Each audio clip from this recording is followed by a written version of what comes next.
আমাদের সকলের সরকার তো এসব করে তো সরকারের বদনাম হয়। কি করতাম না, পুলিশ অ্যারেস্ট করছে, এখন আমরা আইনি ভাবে দেখুন। আচ্ছা তর্ক করবেন না, বিনা কারণে না, যেটাই কারণে পুলিশ এখন তদন্তক্রমে বাইরিব। পুলিশের ডিউটি করছে। দেশে তো আইন কানুন ব্যবস্থাও তো একটা আছে, সরকারটা তো প্রত্যেকের, সরকারটা তো বাঁচাইতে হইব। মুখ্যমন্ত্রী প্রশাসন এটা কালিমালিপ্ত করা যেত না। হাজার হাজার গাড়ি আটকে গেছে, স্কুল স্টুডেন্ট, পেশেন্ট, কর্মচারী তারা অফিসে যাইতে পারতেছে না। কোনো কথা না দিদি আমি কইতেছি, এটা এখানে আমি আইছি, আপনারা আস্থা রাখতে হইব। এসপি আইছে, কোনো বিশৃঙ্খলা যেন না হয়।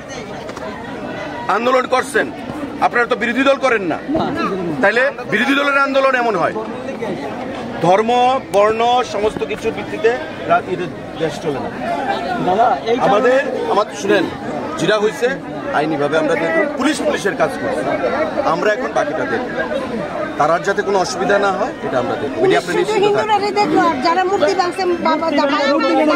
আমি নাট মন্দির করে দেব, আমি এখন আপনি এখন কি করবেন? রাস্তা বয়ে থাকবেন? তাহলে শাস্তি হইব, পুলিশ শাস্তি দিব, সব হইব।